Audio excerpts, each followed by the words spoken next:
It's 2 a.m. in the middle of the night. My phone beeps and glows. Babe, I can't live without you. Hey, it's dark in front of me. My heart is in pain. Am I screwed up already? Hey, I'm in the other world now. The constant WhatsApp notifications and scary messages. I was dismayed that the other world was within range of my phone. I was also disgusted with myself for dating such a man. Hi, I'm Jenny. I've been longing for a job since I was a little girl. I am 27 years old, working hard every day. My friends are starting to get married here and there, but I still enjoy spending time and money for myself. I have a boyfriend, George, whom I have been dating for a year. We have been friends for a long time at our university. I was surprised when he suddenly confessed his feelings for me last year. But he is refreshing and has a sincere personality, so I accepted it willingly. I gladly accepted. He must know that I am a workaholic. I was hoping that he would support me to work hard. However, this man was the type who would change once we become lovers. One Wednesday, I was dragging my exhausted body after a hard day's work. I boarded the train on the opposite platform from my house. I headed for his apartment. As soon as I rang the intercom, he opened the door with a rush. Jenny, you're late. I missed you. I lightly push aside the 27-year-old man who tries to mimic crying at the doorway and enter the room. I told you, I was going to be late due to a meeting today. I miss you, you know? Yes. Jenny, that was cold. You used to be so nice to me. Really? I brush off his dissatisfied expression as he puffs out his cheeks. I heat up the half-price sticker lunchbox I bought at the supermarket in the microwave. Although he came home first and called me over, he doesn't even make me a cup of tea. Listening to him babbling on and on, I ate my meal, put the garbage away in a plastic bag, and got up. What? You're leaving already? I have work tomorrow. Oh, I'll miss you. Why don't you just stay? It's a long way from work. I'll come visit you again this weekend. Huh? I almost let out a sigh at the man pouting his lips. I miss you, I miss you, I miss you. It's all he keeps saying. I mean, I miss you too, because you insist on seeing me. I came to his apartment in the middle of the week in the opposite direction from my own house. He doesn't even know how I feel, and he stares up at me with staring eyes. And then he says the usual line. I know. We should get married soon and live together, don't you think? Good night. I said a quick goodbye to him and covered his lines. I left the room as if to run away. As a friend, he was honest and straightforward. But as soon as we became lovers, he turned into a spoiled, dependent type. Daily good morning, I'm on my lunch break with a picture of his meal. I'm back home. Message is a matter of course. At bedtime, I'm lonely to go to bed alone. He expects me to call him until he falls asleep. On weekends, of course, he is all over me. And when I try to go home on Sunday night, he stops me with crying. I can understand if we are just getting to know each other. Does he really love me that much? Some woman might be like, oh my god, he loves me so much. But I went out with him in the first place because I thought he was easygoing. I had no way of knowing that he would be so attached to me at all hours of the day. And it had been like this for the entire year we had been dating.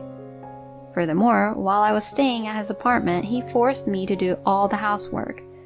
In fact, he doesn't even vacuum on weekdays because I do it on weekends. The garbage from his lunch boxes and cup noodles that he would have eaten for dinner, the trash are piled up in the sink for the whole week. He puts all this on me, leaning on me like that, which made me exhausted both physically and mentally. While he could sense my exhaustion and frustration, he has no idea what's wrong with him, just because he was lonely, and just because he wants to hold on to me. He says, let's get married, right off the hook. Recently, he asked me, if we have a baby, can we be together forever? he started to say such a disturbing thing.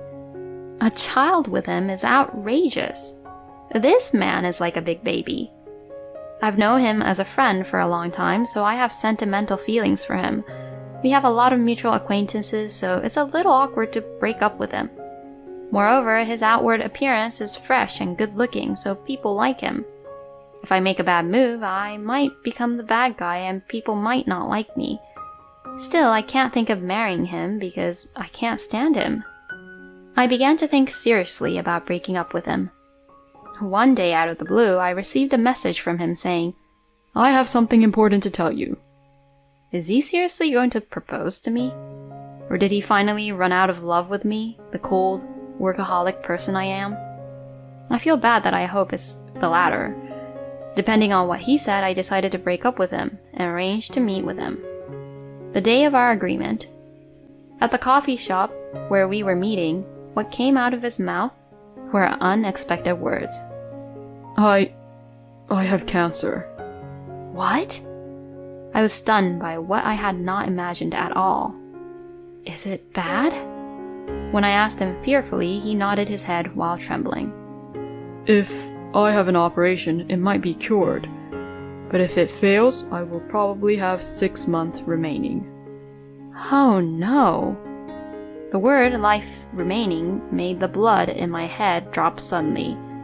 I don't know what to say to him. He smiled brightly at me as if he feared for me. I'm sorry. You're busy and I have to talk to you about this. Don't worry about me. I'm just worried about you. Thank you. You're really kind. That's not true. No, that's not true at all. Because I've been thinking about breaking up with you because your love was too heavy for me. Without even noticing that you were sick.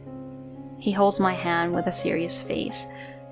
I'm such a pathetic person, but will you support me? Even the doctors have said it. He says that if I have hope to live, I might be able to overcome this. You are the most important person in the world to me. George. When I get better, will you marry me? What? You don't have to answer me right now. I'll wait for your answer. With that, he patted my head and left the restaurant before I could. I was left with the words "the rest of my life" and marriage. I couldn't get up. For the next half-month, all I could think about was him. I thought I was having such a bad time that I wanted to break up with him. I only remembered the good times. If he only had a few days left to live, I want to support him until the end. I want to do what I can if my existence is the source of life for him. But when he asks me to marry him, I hesitate. Even if he sensed it, would I be able to spend the rest of my life with him? Is that what I want for my life? I cry every day with anxiety, sadness, and hesitation. I was unable to come up with an answer. At that time, I happened to run into his mother at the train station. He used to take me to his parents' house often, so I knew his mother well. "Oh, Jenny, it's been a while." "Hi, ma'am." Seeing her talking to me with a nice friendly smile, I felt a squeeze in my chest. If her son goes ahead of her, such smile will fade away. I felt sick to my stomach. And with that momentum, I bowed deeply to his mother. "Ma'am, please let me marry George." "What?" She rolled her eyes. Of course, if someone suddenly asks you to let her marry your son in front of a train station, you can't help but be puzzled. She could not help but be perplexed. So I said my thoughts as best as I could. Even if George has only 6 months left to live, I want to support him as his wife until the end. What? I will study about the disease and do my best to be useful, so... Oh, wait a minute. What are you talking about? What? What do you mean George has only 6 months to live? What? What? It was my turn to open my eyes at her words. Confused, I told her what he had told me about his illness. She sighed deeply, holding her head. I'm sorry, Jenny. That's just his crazy story. Huh? He's been trying to get people's attention for a long time. making exaggerated pleas for something that wasn't even a serious illness. Even though he's not even very sick, he's always used a fake illness. I can't believe he still does that now that he's grown up. And no way, but the fact that I don't know about George's illness is proof of that. There's no way he wouldn't have told us, given his personality. What? No way. Then what's the point of me crying for the past half-months? Jenny. She has just exposed her son's lie. She drops her gaze apologetically. His illness and 6 months to live are all lies. Probably a way to get my attention and get me to marry him. Anger welled up in my head as I realized the situation. I had cried out in distress, and I had offered to marry him with a determination to devote my life to him. All of it was to satisfy that man's selfish desires. Disgusting. Disgusting. Disgusting. Of course, there was no way I would marry such a scumbag. Any remaining feelings I had for him were completely gone. I resolved to cut him off mercilessly, but there was still a chance that he would make me look bad. So I asked his mother to keep quiet about his lies and to enlist the cooperation of those around him. A week later, I visited him at his apartment. Jenny, I'm so glad you came. He greets me with a weak smile and voice. I'm already sick of just seeing that face that has won me over with its auspiciousness. In my mind, I'm doing him a favor. He is smirking at me for accepting his proposal, but that charade and our relationship will end today. You look better than I thought you would. He froze when he saw the big guy who had just popped up from next to me. Tom? Oh, what are you doing here? That's my line. I told you to come to me first when you get sick, didn't I? Tom, me, and George went to school together. He has a lot of willpower in his family. He himself is a firefighter who wants to use his muscles to his advantage. I'm glad she asked for my advice. I took full advantage of my connections and asked her to see me at the university hospital where my dad is. I asked that they see you as a second opinion. Let's go there now. Ugh. Leaving Tom to deal with the sudden turn of events, I left the room. Let's hold out hope until the end. I'll support you too. Well, how about the marriage then? Let's go. No, I'm fine. Don't be afraid, you're a jerk to be shy to me. Oh no, that's not what I meant. George was squirming and resisting. But he was no match for Tom's straightforward personality, energy, and strength. He was taken to the hospital to be tested for a cancer that never existed. The test results were, of course, healthy. Normally, I would have hugged him with tears in my eyes and said, "I'm so happy for you." This time, however, things were different. The hospital he went to had misdiagnosed his condition. When the doctor asked him for the name of the hospital, there was no way he could answer the question. Tom easily found out his lie. Of course, he had to force Tom's father in the hospital to make arrangements for him to see a doctor. Tom, who had arranged the medical examination, was furious. I got Tom a viewpoint and witness, and bullishly accused him of lying. After being pursued by me and Tom, he opened up and said what I expected him to say. Because Jenny won't marry me. He answers like a spoiled child. Tom, who knew only the surface of his health and well-being, opened his mouth. I tugged at him and told him, "Let's break up now. I absolutely detest to be married to you." Why? It's just a cute little lie. When I told you I didn't have long to live, you loved me so much that you decided to marry me. And now that I'm alive and well, you should be relieved. The only reason I bothered to consider marrying you was because I felt sorry for you and your family. And even then, I was lost in that stupid lie. It's more like a downside. I have nothing but disgust for you. No, you don't. You keep coddling me, and to top it all off, you tell lies that are so appalling. How could I ever want to be married to someone like you? I said in a sub-zero voice, and he finally seemed to understand the situation. Then he burst into tears and cried out, No, no, no, no, no. I refuse to even break up with you, Jenny. Wah! The big man was doing everything he could to get out of his misery. Tom, the big muscular guy, is backing away. I was a little relieved to see that this was still a bizarre sight. I pushed Tom off his back, unable to take my eyes off the strange man, and we walk out of the apartment. George, noticing that I was not at all distracted, rushes over to me. Wait, Jenny. See, I can't live without you. That's another lie, right? No, it's not. Once you tell a flat-out lie, you'll never be trusted again. Goodbye. Wah! I left George bawling like a howling wolf. I closed the door to his apartment.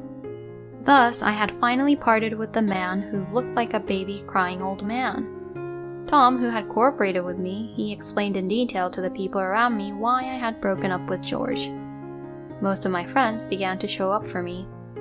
Some of my friends tilted their heads and said, "That's enough lying." I showed them a video I had secretly saved of him being a spoiled brat, and they shut up. One of them was a female friend of George's. She's not a bad person, but she is very light-mouthed. She spread the facts as they were within her small industry. He was the guy who forced her to marry him by falsely claiming he only had 6 months to live. He lost credibility as a member of society and as a human being. He was a good-looking guy on the outside, hence the gap between the two. People seemed to have been turned off by him. Of course, George is not convinced otherwise. Immediately after our breakup, he sent me messages every day to the point that my phone was about to go flat. From poems begging me to come back, to the kind of thing that a child would report to his mother about the day's events. I can get through those though.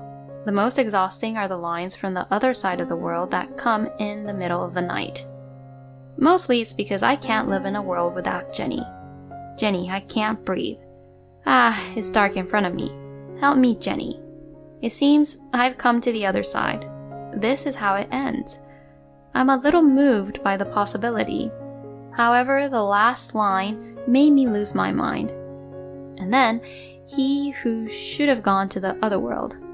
The next day, he sends me a normal message as usual. It's crazy, even insane. Once, "I am George's mother" came from his message. "My son is very sick and waiting for you, Jenny, in the hospital room."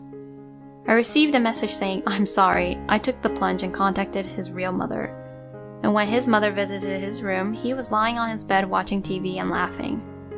After that, he told me that he would never lie to me again. So, I got a message from him asking me not to tell his parents. Apparently, he was stiffed by his strict father. I think blocking his contacts will solve the problem. But it is not such an easy problem. I am afraid that if I cut off contact with him, he will retaliate in a panic. It is difficult to find the right timing. Of course, after I broke up with him, I did not go home. I have been staying at a friend's house. I can't stay there for long, though. It was right around that time that the company was talking about launching a new messenger. I took the initiative and raised my hand to take the case. I packed up my apartment and got on the train to the new location. I blocked his contact number. Thus, I was able to disassociate myself from that foolish and pathetic man. 5 years later, I am now 33 years old and still working as hard as ever. But on my left right finger is a platinum ring. A ring which I didn't have back then. Actually, 6 months ago, I got married to a colleague from my office. My husband was attracted to the way I seemed to enjoy my work. He promised to support me, so that I could continue working after marriage.